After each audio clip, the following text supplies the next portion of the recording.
Ya, kita mau mulai dengan doa ya. Kita masuk dalam doa. Mari kita berdoa. Kami bersyukur dalam kelas pengajaran hari ini Tuhan, bimbingan-Mu dan juga untuk para hamba-hamba-Mu, anak-anak-Mu yang mau sungguh-sungguh mengenal Engkau, mengenal kebenaran di dalam seluruh kehidupan kami yang sejati, yaitu kebenaran yang akan membawa kami kepada kehidupan yang kekal, kebahagiaan yang sungguh-sungguh kekal di surga. Kami sungguh, hati kami mohon pertolongan supaya kami bisa membuka hati kami sehingga kami bisa mengenal Engkau dengan baik dan benar. Kami sungguh bersukacita jika kami bisa belajar dan dengan hati yang rindu dan haus akan firman-Mu. Dan bimbinglah kami Tuhan supaya pikiran kami tidak kemana-mana. Kami tetap mendengarkan firman Tuhan dengan baik dan Roh Tuhan akan menolong kami sehingga kami bisa mencernanya, kami bisa mengerti, dan teristimewa adalah kami bisa menjalani dengan taat. Terima kasih Tuhan, biarlah kami belajar hari ini tentang dosa dan segala dampak dan kuasa yang membuat kami semua manusia diikat dan dicengkram dengan dosa ini. Dan Kau membebaskan kami dengan kuasa kemuliaan-Mu di dalam kayu salib, di dalam kuasa darah-Mu, dan di dalam tubuh-Mu yang dipecahkan. Di sanalah kami mendapatkan janji yang pasti bahwa kami ditebus dosa kami dan dijadikan manusia yang baru. Terima kasih Tuhan, kami serahkan hati kami, biarlah Roh Tuhan melembutkan hati kami. Di dalam nama Tuhan Yesus kami serahkan doa kami. Amin. Ya, hari ini kita akan belajar dari Kejadian ya, kitab Kejadian. Jadi judulnya tadi sudah saya kasih tahu. Kitab Kejadian pasal yang ketiga. Kejadian pasal yang ketiga. Ya, kejatuhan manusia dan juga kejadian pasal yang pertama. Nah, kalau punya Alkitab bisa dibuka ya Alkitabnya. Kejadian, kitab Kejadian itu kitab paling pertama, paling awal. Kejadian pasal 1 ayat yang 26. Saya bacakan ya. Berfirmanlah Allah, baiklah kita menjadikan manusia menurut gambar dan rupa kita. Gambar dan rupa kita. Gambar dan rupa Allah ya. Supaya mereka berkuasa atas ikan-ikan di laut dan burung-burung di udara dan atas ternak dan atas seluruh bumi dan atas segala binatang melata yang merayap di bumi. Dan ini adalah sebelum dosa masuk ke dalam hidup manusia. Jadi sebelum manusia jatuh dalam dosa. Kuasa itu diberi oleh Tuhan dan menguasai binatang-binatang di laut, burung-burung di udara, atas ternak, dan seluruh bumi dikatakan.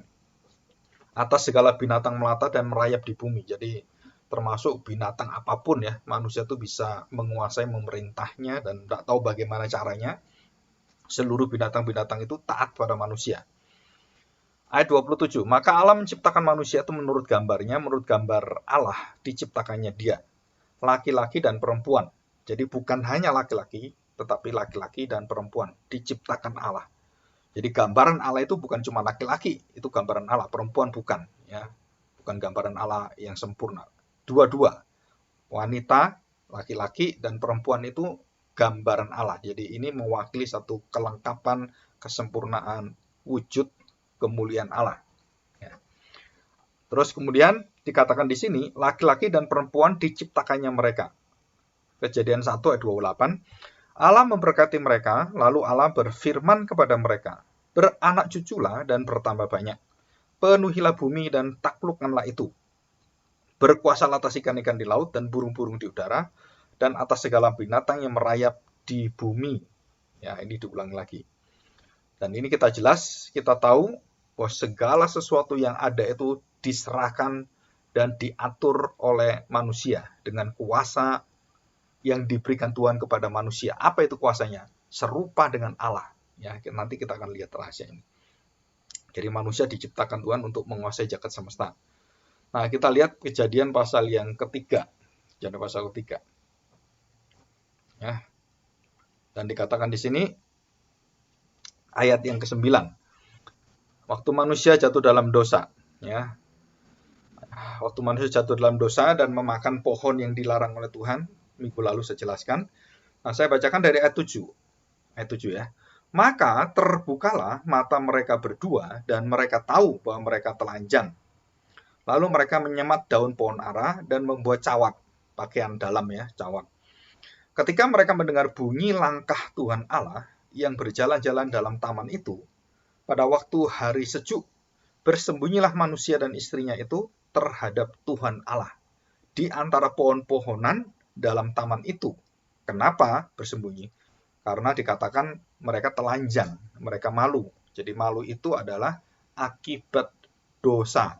Jadi waktu Adam ketemu dengan Allah telanjang, mereka tidak malu.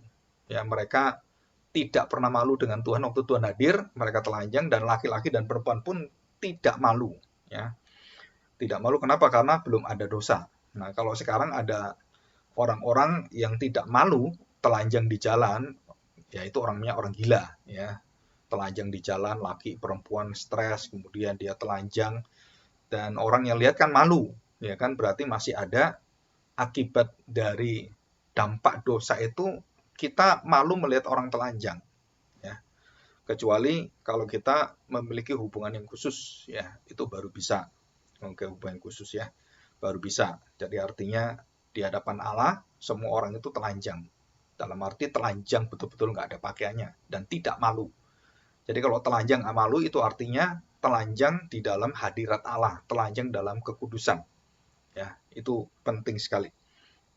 Oke, kita lanjutkan. Ayat 9.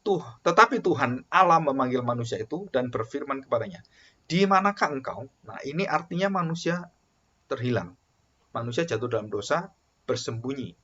Jadi takut melihat dan mendengar hadirnya Allah yang mendatangi mereka. Mereka ketakutan. Ayat 10. Kejadian pasal 3 ayat 10. Ia menjawab, ketika aku mendengar bahwa engkau ada dalam taman ini, aku menjadi takut. Ya, jelas ya takut ya. Jadi sifat manusia pertama waktu jatuh dalam dosa adalah sifatnya penakut. Takut ketemu Tuhan, takut melihat kebenaran, melarikan diri, menghindari, bersembunyi kepada hadirat kebenaran Tuhan terhadap hadirnya Allah yang maha kudus, yang suci itu. Karena aku telanjang, karena aku jatuh dalam dosa, sebab itu aku bersembunyi. Firman-Nya, siapakah yang memberitahukan kepadamu bahwa engkau telanjang? Kok tahu kamu telanjang? Dulu kan nggak apa-apa ketemu saya. Dari mana kamu tahu kamu telanjang? Apakah engkau makan dari buah pohon yang kularang engkau makan itu? Jadi pohon itu mengakibatkan waktu dimakan dan tidak taat itu membuat manusia tahu dirinya telanjang. Jadi sebelum makan dia nggak tahu. Jadi nanti waktu manusia di surga, kemudian Tuhan memberikan pohon kehidupan, nah kita kembali pada zamannya Adam, yang lebih sempurna adalah kita telanjang dan tidak malu. Di hadapan semua orang kita telanjang dan tidak malu. Kenapa? Karena dalam kekudusan Tuhan.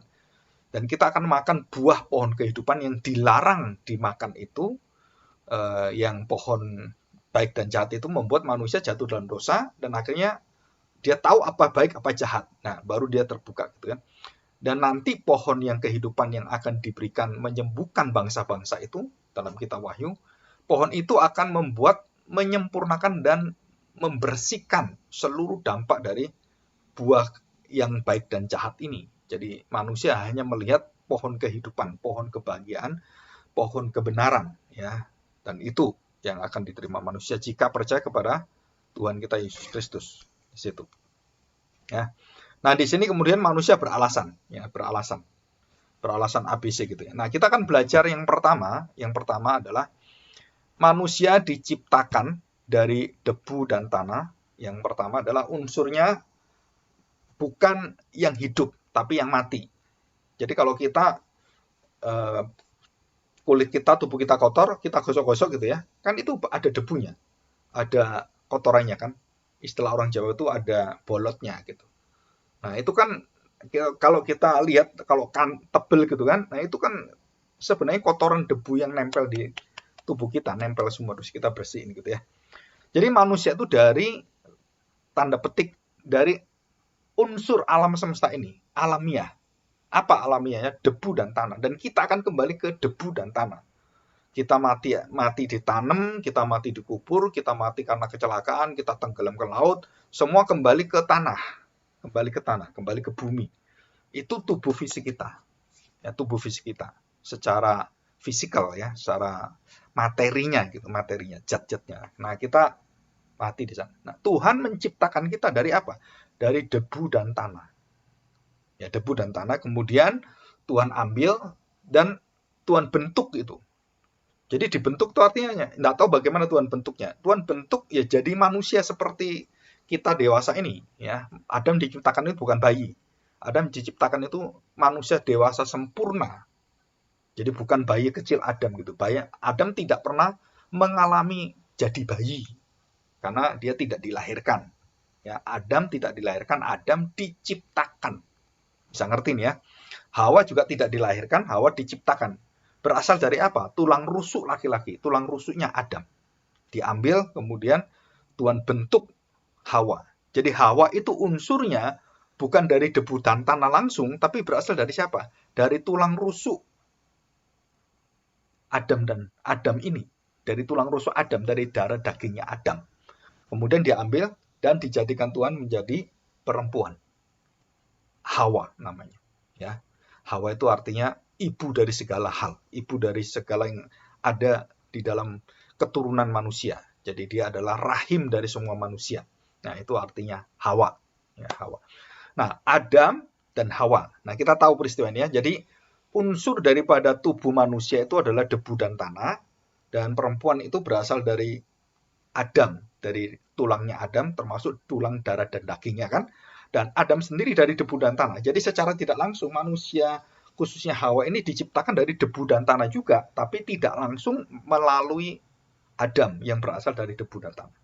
Ya, kita harus tahu ini. Oke, dari sini kita tahu berarti manusia diciptakan Tuhan itu dari unsur yang jelas-jelas berasal dari alam semesta ini, dari debu dan tanah. Jadi nanti hidup kita ini dikatakan akan berasal dari mana? Berasal dari dua unsur. Yang pertama unsur makanan minuman yang berasal dari dunia ini. Yang kita makan minum ini kan. Tanaman gitu kan. Kemudian hasil dari peternakan, hasil dari pertanian kita makan. Nah, untuk apa? Untuk supaya tubuh kita ini bisa hidup. Ya, supaya daging kita ini bisa ada makanannya. Nah, yang kedua, Adam dan Hawa diciptakan oleh Tuhan, khususnya Adam itu diciptakan dengan memberikan rohnya. Jadi Tuhan memberikan rohnya. Nah, roh Allah ini adalah roh yang dikatakan baik, dan roh ini yang membuat manusia bisa berpikir, bisa berperasaan, jadi bisa merasakan kebahagiaan, bisa merasakan bagaimana memikirkan matematika, musik, dan semuanya. Nah, itu dari roh Allah. Jadi Allah itu sumber daripada seluruh kreativitas manusia. Pikiran kita bisa matematika, bisa fisika, bisa ngitung, bisa membangun rumah. Itu semua adalah dari roh Allah ini. Karena debu dan tanah nggak ada, nggak bisa membuat manusia itu berakal budi. Jadi debu dan tanah itu unsur tubuh alamiah. Ya. Jadi manusia diciptakan dari debu dan tanah, bergantung pada debu dan tanah, makanan semua bergantung apa yang ditanam di debu dan tanah, dan semua penghasil yang ada hasil semua dari situ semua, dari air, dari burung di udara, dari udara gitu kan. Nah itu Tuhan serahkan dan Tuhan memberikan pada manusia supaya bisa menguasai dan juga memelihara manusia dari makanan itu, ya. Dikatakan dari biji-bijian, pertama kali yang manusia itu hidup dari makanan biji-bijian dan tanaman tumbuhan itu yang bisa dimakan manusia. Nah, yang kedua unsur adalah unsur dari roh Allah, nefesh atau nafas. Jadi bahasa Ibrani-nya itu mirip nefesh. Ya, nafas ya dari bahasa Arab kan, terus kita pakai nafas. Nah, Arab itu dari bahasa Ibrani ya nefesh, nafas gitu kan. Nah, dari nafas itulah, nafas Allah, roh Allah diberikan pada manusia, dan manusia bisa mengarang musik, menciptakan lagu, dan banyak hal manusia bisa lakukan itu. Jadi kalau burung tidak pernah ada perumahan burung pipit gitu kan, namanya memang ada perumahan burung pipit, namanya burungnya dipakai, tapi nggak ada burung pipit bikin perumahan. Wah, burung pipit bikin perumahan gitu ya, dia bikin sendiri terus ambil dahan-dahan terus dikasih warna, nggak ada. Karena burung dan semua binatang tidak berakal budi, tidak diberi roh Allah, ya tidak diberikan kekuatan seperti manusia yang mulia itu, ya yang hebat seperti tanda petik seperti Tuhan. Ya. Nah ini penting sekali. Kenapa? Nanti masalah-masalah besar itu kita harus tahu dasarnya dulu. Manusia terdiri dari apa? Dua unsur. Unsur apa? Alamiah dan spiritualitas atau supra alamiah. Super. Jadi melebihi daripada apa yang ada secara fisik. Jadi roh dan daging. Ya, kita harus tahu ini. Jadi manusia daging dan manusia roh. Jadi kita diciptakan Tuhan dari dua unsur, dari alam semesta ini dan dari surga. Ya, dari alam, dari surga, dari Tuhan, dari Allah. Dan dari bumi ini diciptakan manusia. Nah, dua unsur ini kok bisa menyatu, Pak? Nah, itu namanya manusia. Itu namanya ciptaan yang makhluk hidup, ya, ciptaan makhluk hidup. Nah, dua unsur ini, tubuh dan roh ini, maka jadilah ini kan tubuh yang terdiri dari debu dan tanah ini kan daging, ya kan? Dan kemudian oleh Tuhan dikasih rohnya. Nah, waktu dikasih rohnya, itu namanya kehidupan manusia. Kalau rohnya ditarik namanya kematian. Bisa tahu bedanya. Jadi tubuh kita ini, rohnya diambil oleh Tuhan. Kita langsung jadi mayat, mayat. Langsung pucat. Terus pelan-pelan, terus akhirnya keriput dan kemudian hancur pelan-pelan.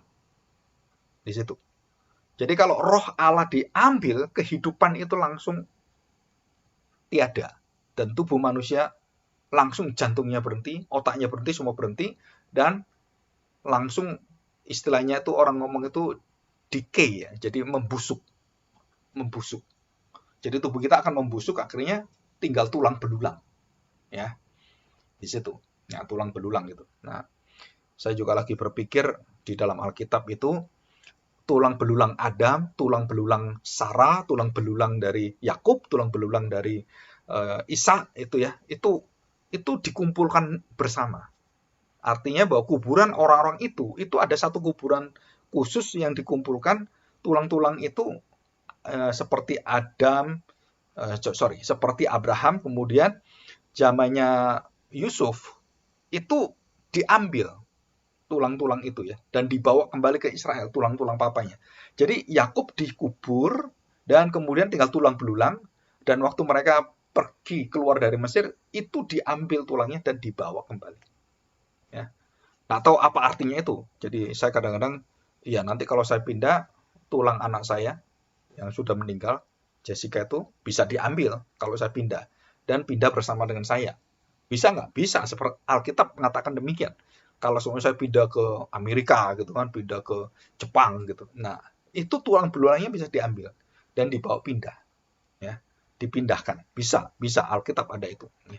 Tapi ya kita harus tahu, ya, itu kan nggak sesuatu yang harus dilakukan ya. Nah, kita harus tahu itu. Kecuali ya kita siap semuanya, siap duitnya juga gitu. Oke. Nah, selanjutnya ya, selanjutnya kita lihat ini. Selanjutnya. Nah, dua unsur ini ya kita lihat, diciptakan Allah. Nah, perkataan diciptakan itu artinya dari yang tidak ada menjadi ada. Itu bahasa Ibraninya bara, B-A-R-A, bara. Ya, seperti bara api. Ya kan, bara api gitu kan. Itu bara. Nah, apa artinya bara? Yang tidak ada menjadi ada. Allah menciptakan yang tidak ada jadi ada. Jadi manusia dulu itu nggak ada. Terus diciptakan Tuhan. Nah, ini manusia. Dari apa unsurnya? Dari debu dan tanah dan roh Allah. Yang dulu nggak ada manusia, burung semua nggak ada, dan semua ciptaan ini dulu itu nggak ada semua. Semesta alam ini nggak ada semua. Terus Tuhan ciptakan jadilah segala sesuatu, ya kan, jadilah terang, jadilah semua binatang-binatang semua segala itu semua diciptakan Tuhan, ya. Dan kapankah Tuhan menciptakan segala bumi dan tanda langit dan bumi itu? Nah, Alkitab tidak mengatakan kapan diciptakan langit dan bumi, karena yang diciptakan itu apa yang ada dalam bumi. Ya kan diciptakan, tapi bumi itu sendiri belum berbentuk dan kosong, ya diciptakan. Tapi kapan itu diciptakan Tuhan? Nah, itu bukan urusan kita nggak tahu berapa umur bumi ini, jutaan tahun, miliaran tahun, ya kita nggak tahu juga karena waktunya nggak ada, yaitu di luar waktu manusia. Ya, kita nggak berpikir ke sana karena itu berkaitan dengan pengertian hal-hal yang berkaitan dengan apa itu geologi dan semuanya ya. Nah, itu terbukti bahwa bukan cuma 1000 tahun, berjuta-juta tahun ya dari lapisan-lapisan tanah menurut penelitian ya. Oke. Jadi ini penting sekali. Nah, kita akan masuk. Kenapa manusia jatuh dalam dosa? Jawabannya jelas sekali. Karena manusia melanggar Tuhan. Ya, dosa adalah melanggar Tuhan. Dalam 1 Yohanes kita sudah belajar suratan Yohanes, dan dosa itu adalah mengalami satu penolakan kepada kekudusan dan perintah Tuhan. Jadi saya menolak, saya tidak mau turut, saya tidak mau taat. Jadi saya melakukan apa yang saya mau lakukan. Jadi saya dipengaruhi oleh iblis itu, maka saya makan buah itu. Nah, itu namanya dosa. Dosa artinya apa? Melanggar kekudusan Tuhan. Menolak hadirat Tuhan, menolak perintah Tuhan, dan tidak taat. Jadi melanggar, artinya tidak taat ya. Nah, apa artinya dosa turunan itu? Artinya begini, ya ini yang penting ya. Jadi seluruh manusia karena Adam, karena satu manusia ini, karena Adam, maka semua manusia jatuh dalam dosa. Dan semua manusia harus dibinasakan. Titik. Ini kesimpulan. Ini satu kematian bagi manusia. Ya, kok tahu Pak? Nah, karena Tuhan menyatakan ini. Ya, menyatakan ini. Nah, kita akan baca ya nanti. Nanti kita baca bersama-sama. Akibat dari dosa itu apa? Ya, saya bahas dulu ini. Jadi dosa keturunan itu apa? Dosa yang dilakukan Adam dan menurun ke seluruh anak-anaknya dan seluruh keturunan dan semua manusia jatuh dalam dosa. Ya. Apa buktinya Pak jatuh dalam dosa? Karena seluruh manusia harus diatur. Kalau manusia nggak diatur, nggak bisa. Jadi di surga itu tidak ada aturan dan hukum Taurat tidak berlaku lagi. Kenapa? Karena tidak perlu diatur lagi manusia. Hukum Taurat itu akan berhenti. Langit dan bumi itu akan berhenti, maka hukum Taurat itu sudah tidak dituntut lagi di surga karena sudah dilakukan oleh Kristus. Jadi kita di surga itu tidak ada larangan lampu di jalan gitu kan, dilarang masuk apa? Nggak ada, kita sudah tahu sempurna di dalam pengertian kita apa kehendak Allah, perintah Allah, apa semua kita tahu karena roh Allah berdiam dengan kita dan tubuh Kristus itu menghidupi kita. Jadi kita nggak perlu lagi cari, oh ini saya melanggar nggak ya? Enggak. Kenapa? Karena semua sudah disempurnakan oleh Tuhan. Jadi dosa keturunan itu dipatahkan oleh Tuhan. Dosa kutukan, laknat, dan dosa yang dilakukan oleh orang tua kita dulu-dulu yang katakan, oh ini dosa ini karena hal-hal yang kamu lakukan dulu dan kamu nggak tahu itu, kamu sudah dipersembahkan kepada setan gitu kan. Kamu sudah dibuat sebagai anak tumbal dan semuanya. Nah itu waktu kita percaya pada Kristus itu langsung seluruh kutukan laknat itu dihapus dan dipatahkan semua. Selesai. Ya. Kenapa? Karena kematian Kristus itu menghapus kutukan. Kenapa menghapus kutukan? Karena Kristus itu menjadi orang yang terkutuk dihukum di kayu salib. Jadi mengangkut dosa kita semua. Nah, dosa itu tidak mungkin diangkut oleh orang berdosa. Kenapa? Karena orang berdosa, bagaimana kamu angkut dosa? Bagaimana kamu menebus dirimu kalau kamu berdosa? Bagaimana orang mati bisa menghidupkan orang mati? Sama itu kalimatnya. Jadi orang mati, ayo hidupkan. Ayo orang mati, kamu tolong dia. Gitu. Ya nggak bisa namanya mati. Mati ya mati. Mati menghasilkan apa? Ya tidak bisa apa-apa. Jadi orang yang melanggar dosa, Adam itu melanggar dosa, maka seluruh keturunannya itu mati di dalam dosa dan tidak bisa mendapatkan kebenaran kecuali Allah yang memberitahukan kebenaran itu. Firman-Nya datang kepada manusia, memberitahukan. Nah ini baru bisa. Ya, tanpa itu nggak bisa. Manusia sendiri nggak bisa. Nah, ini artinya dosa keturunan. Dari mana Pak? Dari bapakmu Adam dan Hawa. Dan itu adalah akibat yang tidak bisa kita contohnya hindari. Ya, ini sebagai contoh. Sebagai contoh ya. Banyak orang yang anaknya tuh sampai marah sekali. Ya, marah sekali. Papanya itu seorang penjahat, perampok, ya kan? Bukan hanya perampok, pembunuh, pemerkosa gitu. Terus sampai punya anak. Ya, anak ini diberitahu, papamu itu ya sekarang masuk penjara, dihukum mati seumur hidup, ya, dihukum seumur hidup. Dan dia tuh juga jual narkoba dan semua kelakuan bapakmu itu udah nggak bener gitu. Nah, saya tanya sekarang, akibat dosa bapaknya, anaknya kena nggak? Ya kena. Kena apanya? Orang melihat, kamu anaknya penjahat ya. Nah itu kan mau tidak mau nggak bisa dihilangkan. Akibat konsekuensi dosa itu nggak bisa hilang. Jadi kalau saya membunuh orang, gitu ya, saya berdosa membunuh orang, gitu bunuh orangnya. Maka yang mati itu nggak bisa hidup. Yang mati nggak bisa hidup. Tapi dosa saya bisa diampuni, bisa. Oleh siapa? Dengan keluarganya. Mengampuni orang yang membunuh papanya, mamanya, anaknya, dibunuh dan dia bisa mengampuni. Kenapa? Dia tidak bisa menghidupkan suaminya, tidak bisa menebus dosa itu, tapi dia bisa mengampuni orang yang berdosa ini, penjahat ini. Dan waktu penjahat itu bertobat, dia tidak bisa mengembalikan seluruh daripada nyawa manusia yang dia bunuh berapa banyak, itu nggak bisa. Tetapi dia bisa diampuni, bisa. Dia bisa dipulihkan, bisa. Jadi kalau kita berbuat dosa yang sangat berat, yang berasal dari dosa Adam dan Hawa dan dampaknya sampai ke kita, dan kita kemudian lalai, terus kita kemudian melakukan dosa karena tidak sengaja, karena nggak ngerti, sampai kemudian mengakibatkan, contohnya gitu ya, tubuh kita rusak karena narkoba, terus otak kita akhirnya stres gitu kan, dan orang kalau kena narkoba itu sakau, itu harus diikat, wah nggak bisa gitu. Nah sama, kalau saya membunuh orang juga ada akibatnya. Kalau saya berbuat di luar nikah, pernikahan yang tidak sah, kemudian saya berhubungan dengan laki-laki atau perempuan, saya kemudian hamil, kan banyak anak SMA hamil. Nah itu akibat dosanya apa? Ya kamu punya anak. Nah kita harus tahu bahwa ini adalah akibat dosa kelalaian, ketidakmengertian, atau kesenangan kita yang salah jalan dan tidak pada tempatnya, dan Tuhan akhirnya bisa bereskan, bisa dengan satu jalan. Kita harus datang pada Kristus Tuhan kita dengan segala dosa kita, dan kita mohon ampun pada Dia. Dan kita tidak datang pada manusia. Manusia berdosa tidak bisa mengampuni manusia berdosa. Ya, manusia berdosa tidak bisa menanggung dosa manusia berdosa. Jadi hanya Yesus yang bisa lakukan, karena Dia tidak berdosa dan Dia mati di kayu salib untuk menebus dosa kita, mengangkut semuanya.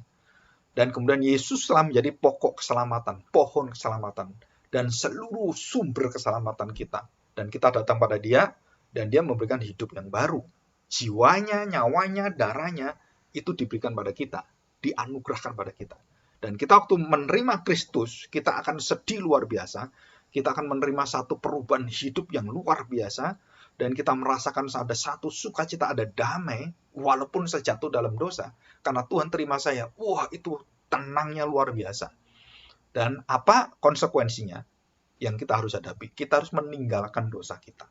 Kita tidak lagi mau terjebur dalam dosa yang sama. Kita harus di dalam kekudusan Tuhan. Kita harus berjalan dengan Tuhan. Ya. Nah ini. Jadi dosa itu akhirnya mengakibatkan dalam dua hal. Perbuatan secara fakta ya, atau aktual, atau secara perbuatan yang kelihatan dilihat. Ya. Dan ada perbuatan yang berkaitan dengan jiwa dan hati kita.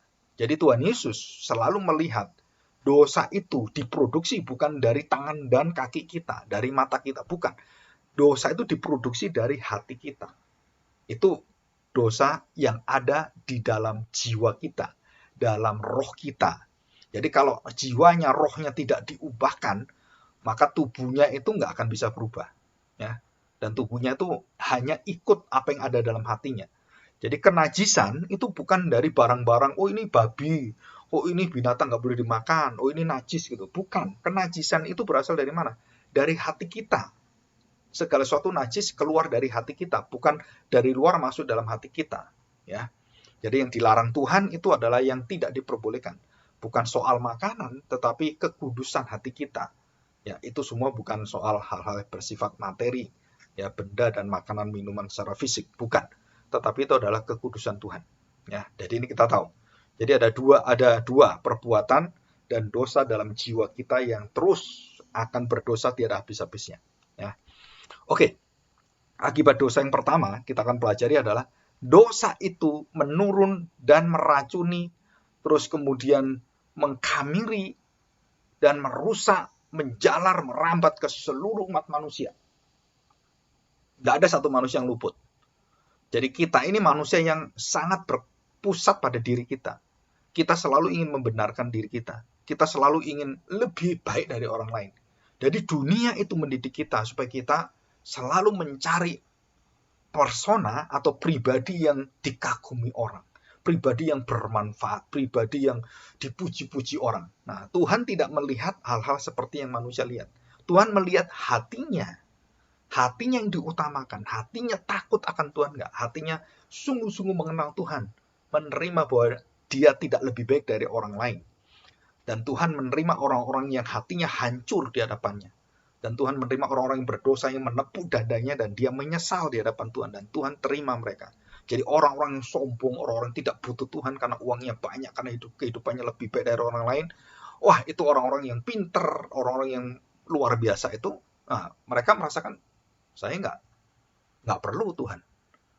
Ya, coba bayangkan seorang dokter yang paling pinter, yang paling hebat di Amerika itu, dan juga dokter di seluruh dunia. Sepinter-pinter dokter itu bisa mati karena kena COVID. Padahal dia dokter. Loh kok mati dokter? Oh ini pendeta bisa menyembuhkan. Loh kok kena COVID? Ini pendeta bisa menyembuhkan. Kok mati kena COVID? Loh kok dia menyembuhkan orang, dia sendiri mati? Kan nggak lucu gitu ya. Jadi kalau kita jualan ini obat penumbuh rambut, yang jualan itu botak. Nggak punya rambut, ya nggak ada yang percaya kan? Jadi kalau ada pendeta mengatakan, ayo ini disembuhkan dari COVID, saya doakan. Terus tanya, loh, Bapak sendiri kena COVID? Iya, kena COVID. Loh, Bapak sendiri nggak sembuh, ngapain doain orang sembuh COVID? Ya, nyembuhkan kan bukan saya. Nah iya, Bapak kan katanya pasti harus sembuh. Ya berarti kan harus Bapak dulu sembuh. Buktikan dulu kan, seperti orang-orang yang membuktikan dirinya kan. Ini obat kurus, dia sendiri gemuk, ya gimana gitu kan. Kok nggak minum obatnya sendiri supaya jadi kurus kamu? Nah, itu semua berkaitan dengan dosa. Jadi dosa itu menutupi diri. Jadi manusia itu merasakan bahwa dosa itu tidak pernah bersifat hanya pada dirinya sendiri. Dosa itu akan membawa orang. Jadi menarik orang supaya ikut bersama. Jadi kita ini biasanya jatuh dalam dosa karena pergaulan. Karena orang lain ngajak. Sampai kita bisa ngerti narkoba, ngerti judi, ngerti main perempuan, ngerti main laki-laki, ngerti ini semua. Itu karena apa? Karena pengaruh orang lain. Jadi, karena ajakan, bujukan, dan hati kita yang sudah jatuh dalam dosa ini, mendengarkan itu senang sekali. Kenapa? Karena dosa itu nikmat. Ya, perbuatan dosa itu nikmat. Mencuri itu enak. Kenapa? Bayangin orang kerja setengah mati, saya curi cuman dalam waktu nggak sampai 10 menit, saya punya duit banyak. Orang kerja 10 tahun setengah modar gitu kan. Tapi saya curi uang 1 miliar. Orang kerja puluhan tahun, wah dia kerja, saya cuma nyuri sebentar udah dapat 1 miliar. Nah ini dosa. Kenapa? Karena tidak pada hukum Tuhan. Tidak pada yang dikehendaki oleh Tuhan. Melanggar. Ya, ini melanggar.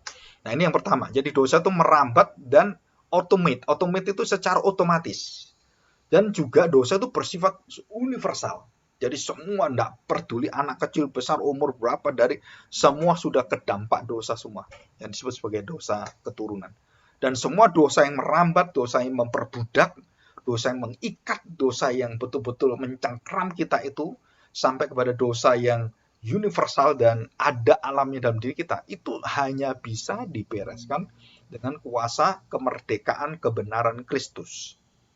Tanpa itu kita nggak bisa, ya, kita nggak bisa, ya. Terus kemudian kita lihat, maka akibat dosa itu apa?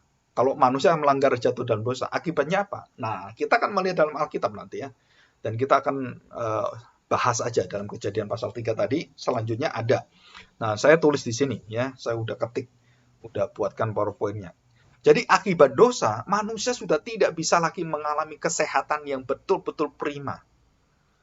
Jadi saya masuk angin, itu akibat dari apa? Dari dosa. Adam dan Hawa tidak perlu keroan. Adam dan Hawa tidak perlu obat insa, flu, oskadon. Adam dan Hawa tidak perlu pakai kacamata. Wah, saya nggak bisa lihat jauh, perlu kacamata. Dan Adam dan Hawa tidak perlu AC. Waduh, kepanasan. Aduh, kedinginan. Adam dan Hawa tidak perlu baju, tidak perlu juga membuka baju karena nggak ada bajunya. Jadi telanjang mereka itu sempurna. Kok nggak kedinginan Pak ya? Gitu. Aneh juga ya, Adam kedinginan. Itu Pak di sana gimana, sejuk? Oh, di Firdaus itu sempurna. Sejuk, bukan hanya sejuk. Itu udara paling bersih, paling sempurna. Tidak ada pabrik, tidak ada apapun. Nah ini ya. Jadi akibat dari dosa itu, segala sakit penyakit, segala bukan hanya penyakit-penyakit fisik, bukan hanya penyakit virus yang ada semua itu tidak bisa diatur oleh manusia. Termasuk apa? Dosa antar manusia, dosa jiwa kita. Orang sakit gendeng jiwa itu karena nggak ngerti dirinya, nggak bisa menerima dirinya, nggak bisa bahwa dirinya ada orang yang dimuliakan Tuhan. Jadi orang stres, orang akhirnya jadi gila, itu karena orang yang terlalu mengangan-angan sesuatu sampai dia kepingin luar biasa, nggak jadi, gendeng dia. Ya, jadi kita harus hati-hati. Kenapa orang itu bisa jatuh dan orang bisa jadi orang gila? Karena ada yang dituju. Saya punya teman gitu ya, cari ilmu dia, cari ilmu. Kenapa? Puasa dia. Terus sampai edan semua yang dilakukan. Masuk ke sumur, telanjang. Untuk apa? Bertapa di sana, di dalam sumur. Sekuat-kuatnya. Karena kalau sampai 3 hari, wah kamu dapat wangsit. Nanti ada roh yang datang dan kamu jadi orang sakti, jadi tanda petik seperti paranormal, jadi dukun. Dan kamu bisa melihat banyak hal. Kamu bisa punya uang banyak nanti katanya. Kamu bisa mengarahkan orang gitu. Dan dia lakukan itu. Dan kemudian 2 hari gendeng dia. Kenapa gendeng? Mungkin kena zat yang ada di sumur kan, itu kan mengandung zat bau yang bahaya itu kan. Dan dia waktu ditarik edan dia. Terus mulai telanjang. Wah, orang tuanya nangis-nangis. Kenapa? Aduh, anak saya cari ilmu jadi salah. Jadi dia di dalam itu melafalkan bahasa ayat-ayat firman Tuhan yang mereka percaya, bukan agama Kristen ya. Wah, gitu. Itu 2 hari 2 malam dia mencari ilmu. Akhirnya betul-betul ketemu ilmu apa? Ilmu gila. Ya, ada satu ilmu yang baru. Tapi jangan cari ilmu ini, namanya ilmu gila. Jadi gila dia. Nah, itu akibat apa? Itu akibat dari manusia tidak bisa menerima dirinya. Dan manusia tidak bisa menerima sesamanya, saudaranya, suaminya, istrinya. Dan itu semua dosa. Dan kita sudah jatuh dalam dosa. Dan banyak hubungan dalam hidup kita ini. Kita tahu ini jatuh dalam dosa. Kita selalu memelihara keharmonisan, memelihara kedamaian. Itu sulitnya luar biasa. Tapi orang marah, orang nggak terima, orang iri hati itu banyak sekali. Dan ada termasuk diri kita juga. Nah, kita harus hati-hati. Ya, oke. Nah, kita lanjutkan. Akibat dosa, ya, perhatikan. Kita baca ini ya. Akibat dosa. Ayat 14, Kejadian pasal 3 ayat 14. Lalu berfirmanlah Tuhan Allah kepada ular itu. Apa yang difirmankan setelah ular itu menggoda dan berhasil menjatuhkan manusia? Tuhan Allah berfirman kepada ular itu, karena engkau berbuat demikian, karena menjatuhkan manusia, karena kamu menipu manusia, kamu bapak pembohong. Nah, dikatakan apa? Karena engkau berbuat demikian, dosa yang berat ini, terkutuklah engkau di antara segala ternak dan di antara segala binatang hutan. Jadi ular itu satu binatang melambangkan hadirat daripada iblis. Jadi kalau kita lihat ular itu kan kita udah takut, ya kan? Hati kita tuh diberi satu rasa ketakutan permusuhan dengan ular. Kita harus menghindari ular. Kalau perlu ular itu dipukul kepalanya sampai mati. Nah, ular itu selalu dipukul kepalanya mati. Kalau ekornya kamu pukul nggak mati dia, ya kan? Kepalanya dipukul baru mati dia. Ya. Oke, nah kita lanjutkan. Terkutuklah engkau di antara segala ternak dan di antara segala binatang hutan. Dengan perut mula engkau akan menjalar dan debu tanahlah akan kau makan seumur hidupmu. Jadi ular itu dikutuk oleh Tuhan, berjalan akhirnya dia ngesot di tanah. Jadi sebelumnya gimana? Mungkin dia bisa terbang, saya nggak tahu. Ya kan? Ular itu mungkin sebelumnya bisa jalan gitu, nggak tahu saya. Tapi Tuhan kutuk akhirnya dia dengan perutnya, dengan tubuhnya, ular itu akhirnya belok-belok gitu. Ya, seperti kita lihat ular itu kan. Nah, itu karena dikutuk Tuhan. Jadi setiap kali lihat ular belok-belok, oh ini kutukan Tuhan. Ya. Lihat lagi ular ke sana, wah ini dikutuk Tuhan. Gulet-gulet gitu ya, bulet-bulet gitu kan. Kiri, kanan, siksak gitu kan. Nah itu dikutuk oleh Tuhan. Dan dari perut mula atau dengan perut mula, engkau menjalar dan debu tanah akan kau makan seumur hidupmu. Jadi ular kalau dapat makan, dia tuh menelan debu dan tanah untuk sementara dalam hidupnya. Ya. Oke, yang kedua. Ya. Yang pertama apa? Tanah terkutuk, terus kemudian ular terkutuk dari debu dan tanah. Tuhan mengutuk tanah dan Tuhan mengutuk iblis itu, ular itu, ya. Dan kedua, kita lihat ini ya, perempuan ini ya. Aku akan mengadakan permusuhan, dan Tuhan akan mengadakan permusuhan antara engkau dan perempuan. Jadi antara engkau dengan perempuan ini. Antara manusia akan melawan iblis. Keturunan manusia akan melawan iblis.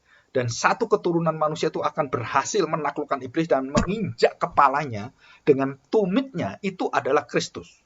Bagaimana cara Kristus menginjak dengan tumitnya? Tumit Kristus itu hancur, tumitnya itu karena dipaku di kayu salib. Dan kepala ular itu akhirnya dihancurkan kepalanya dan sudah tidak berkuasa lagi. Nah, itu lambang dari dibereskannya dan dipatahkannya kuasa, kekuatan, kejahatan iblis ini oleh Tuhan Yesus. Di mana? Di kayu salib. Ya, jadi kayu salib itu adalah seluruh senjata kekuatan, kekuasaan, dan kerajaan kegelapan itu dipatahkan dan dihancurkan oleh Tuhan dalam hari itu. Ya, pada waktu Jumat Agung sampai kepada Minggu, hari Sabat itu, dan Tuhan bangkit. Ya. Oke, apa yang dikatakan pada perempuan itu kita lihat ya. Demikian. Perhatikan baik-baik. Susah payahmu waktu mengandung akan kubuat sangat banyak, dan dengan kesakitan engkau akan melahirkan anakmu. Di sini.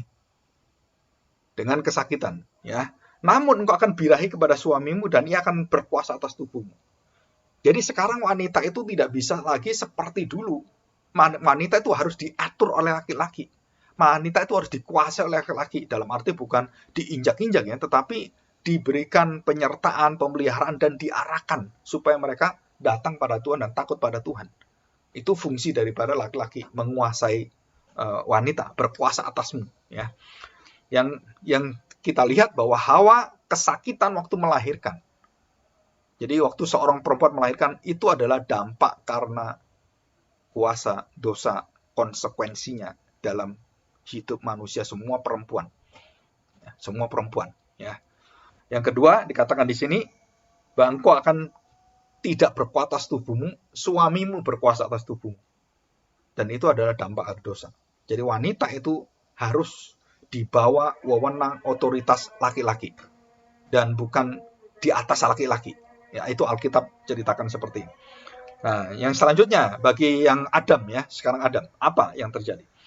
Karena engkau mendengarkan perkataan istrimu dan memakan dari buah pohon yang telah kuperintahkan kepadamu, jangan makan daripadanya, maka terkutuklah tanah karena engkau. Dengan bersusah payah engkau akan mencari rezekimu dari tanah seumur hidupmu. Jadi laki-laki itu dikutuk apa? Karena tanahnya dikutuk oleh Tuhan, maka semua laki-laki itu akan susah payah cari makan. Ya. Jadi kita ini bekerja luar biasa, laki-laki ya, bukan perempuan. Jadi selalu kita punya konsep itu, Alkitab mengatakan apa? Laki-laki yang bekerja, perempuan itu yang memelihara anak-anak dan semuanya. Itu konsep Alkitab, tidak bisa dirubah. Jadi jangan sampai yang perempuan bekerja, laki-laki melihara anak.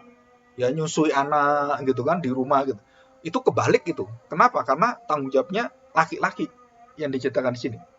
Jadi Adam itu akan bersusah payah menanam, menyiram semua. Dulu yang dia bisa memerintah apapun dengan tanpa kesusahan. Nah, dia sekarang kesusahan semuanya. Pekerjaannya itu menyusahkan semua. Akibat apa? Akibat dosa. Ya.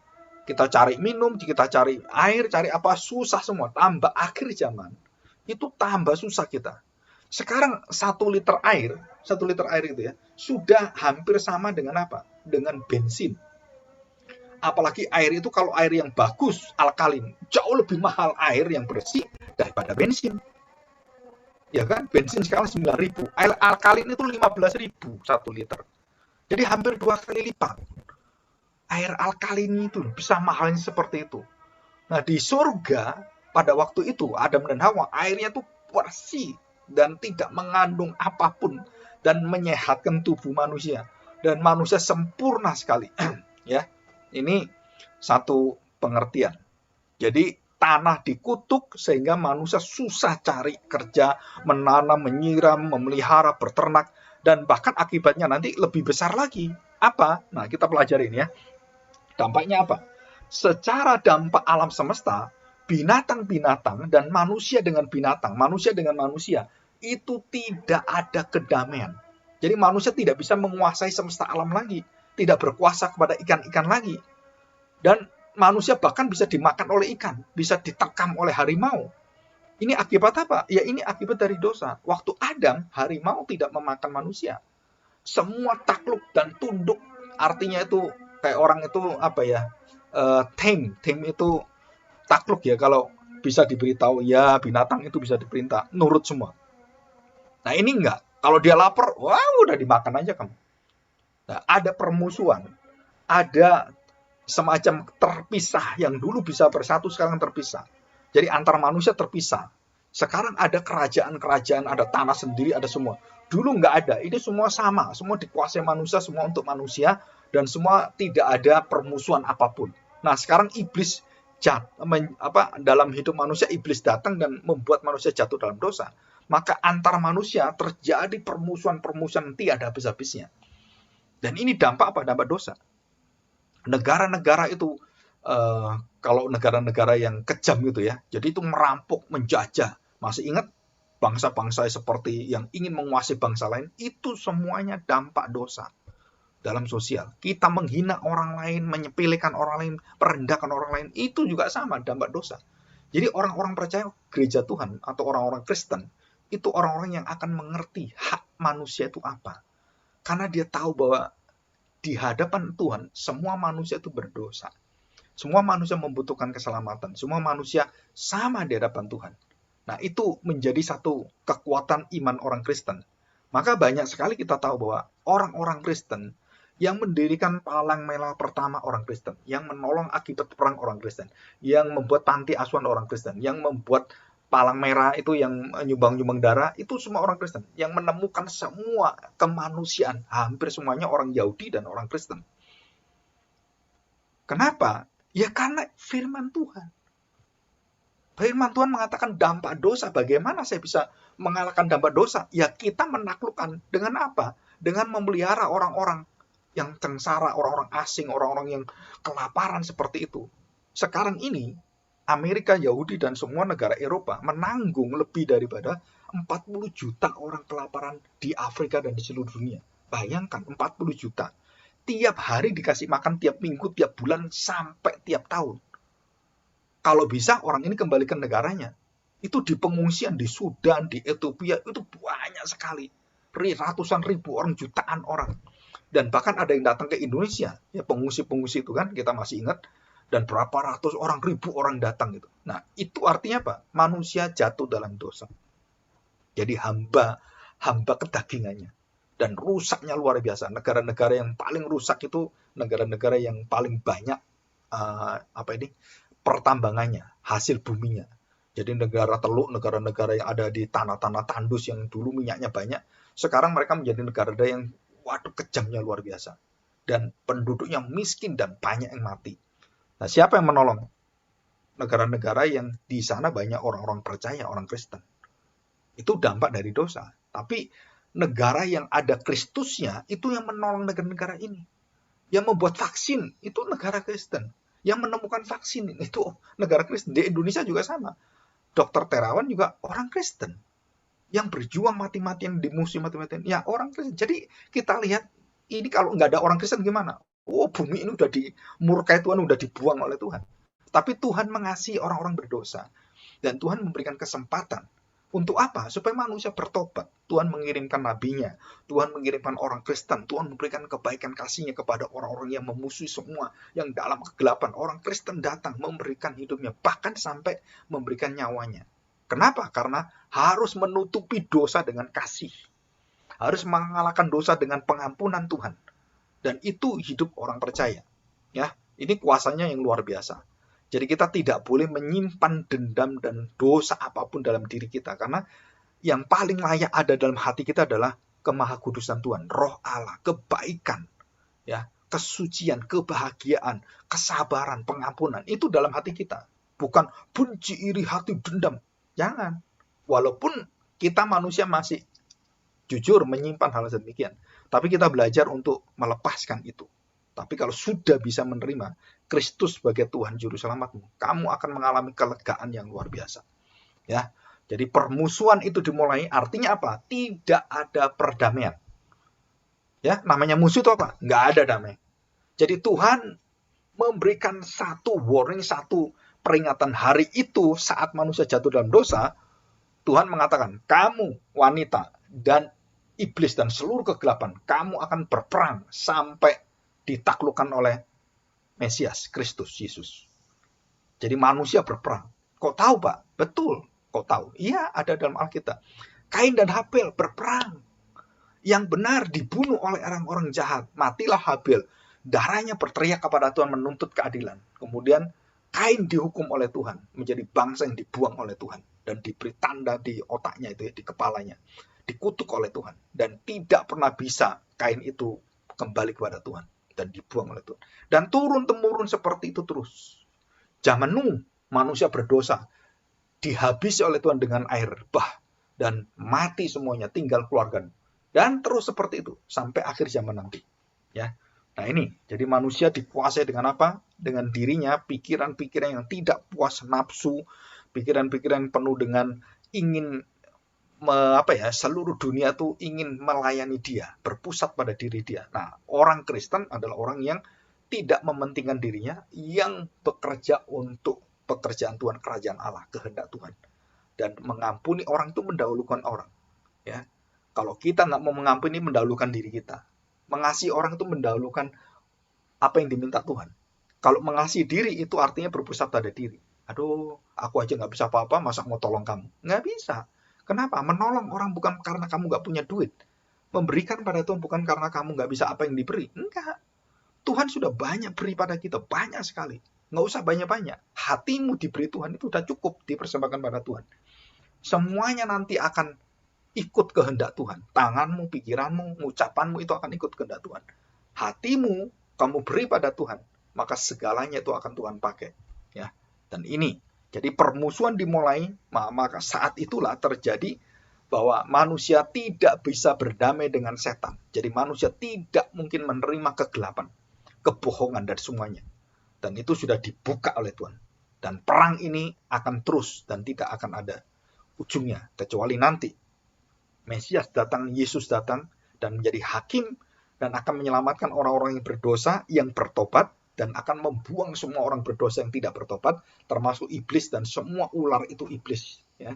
Lucifer itu akan dibuang oleh Tuhan dan dimasukkan dalam api neraka, laut yang merupakan tempat hukuman mereka.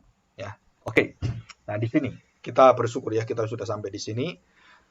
Kita akan membaca satu firman Tuhan yang sangat penting, Roma pasal 5. Roma pasal 5 ayat yang ke-12. Nah, ini penting ya. Ini ayat hafalan sebenarnya. Dicatat aja, Roma 5 ayat 12. Sebab itu sama seperti dosa masuk ke dalam dunia oleh berapa orang? Satu orang. Jadi siapa satu orang itu? Hawa? Bukan. Loh, kok bukan Hawa, Pak? Bukan Hawa. Alkitab tulis siapa? Adam. Karena Adam yang berotoritas terhadap Hawa. Adam kepalanya Hawa. Jadi yang tanggung jawab siapa? Ya Adam. Bukan Hawa. Ya, sebab itu sama seperti dosa telah masuk ke dalam dunia oleh satu orang, dan oleh dosa itu juga maut, demikianlah maut itu telah menjalar, merambat, menguasai seluruh keturunan, semua manusia, kepada semua orang. Karena semua orang telah berbuat dosa. Di dalam siapa? Adam. Loh Pak, nggak ngerti saya. Ya, saya beri pengertian. Ya, pengertian begini. Presiden Soekarno memberitahukan pada dunia, hari ini, ya, saya Soekarno dan Muhammad Hatta membaca, memproklamirkan negara Indonesia sudah bebas dari penjajahan tanggal 17 Agustus tahun 1945. Kami mewakili bangsa Indonesia memerdekakan negara kami atas anugerah Allah Subhanahu wa taala gitu, atas Tuhan Yang Maha Esa gitu kan. Saya menyatakan bahwa bangsa Indonesia telah merdeka dan sebebas-bebasnya dari semua penjajahan. Nah, saya tanya sekarang, yang berbuat siapa? Yang mengaku siapa? Soekarno dengan Hatta. Soekarno yang membaca. Yang dapat berkatnya siapa? Semua kita bangsa Indonesia. Sama juga dengan Adam yang jatuh dalam dosa. Maka semuanya berdosa.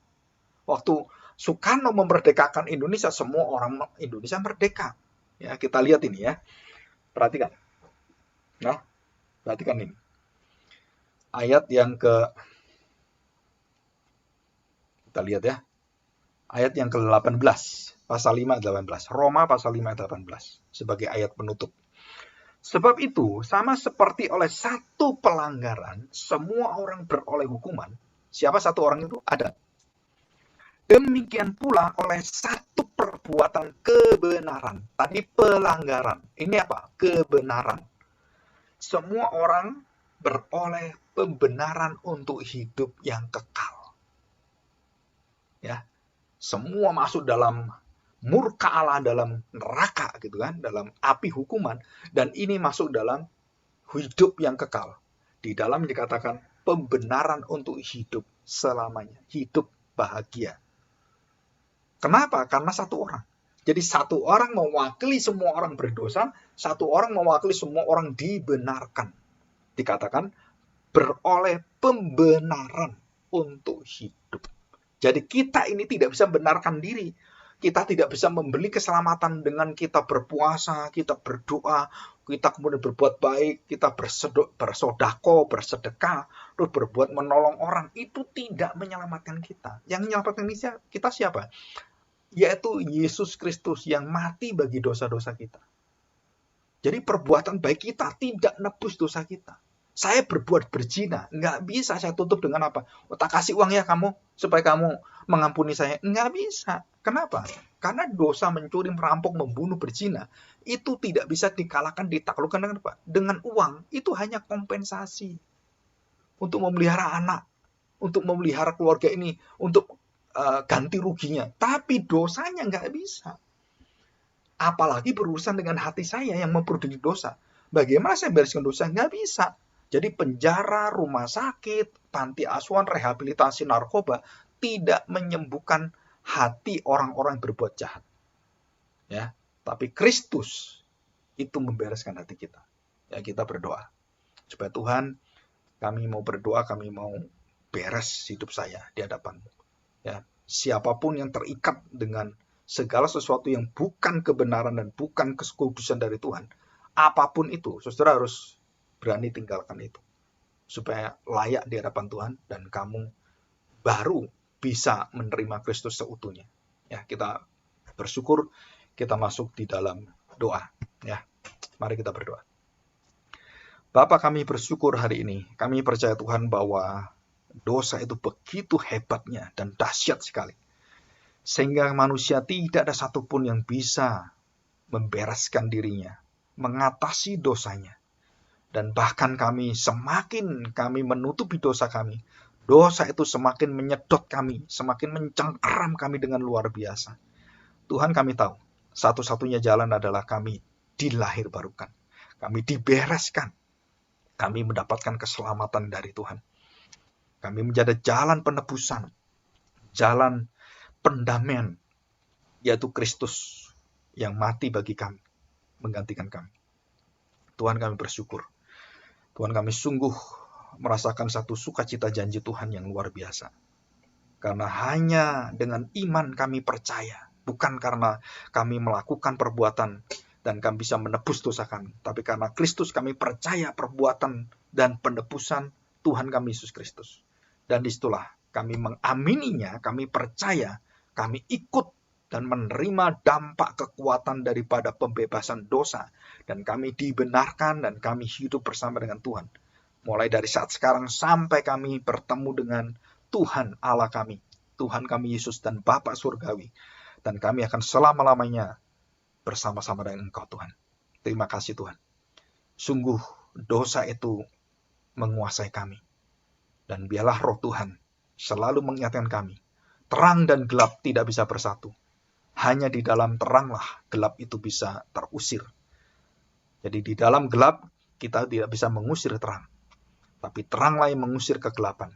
Karena gelap tidak mempunyai kuasa apapun terhadap terang. Kami bersyukur Tuhan. Di dalam nama Tuhan Yesus kami mau jadi anak-anak terang. Kami berdoa, kami bersyukur, kami serahkan hidup kami. Amin. Ya.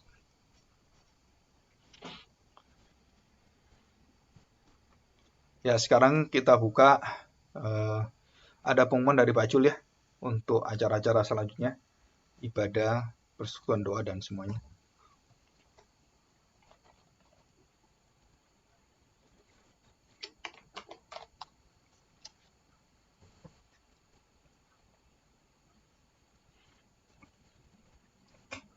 Oh iya, bentar. Coba Pak.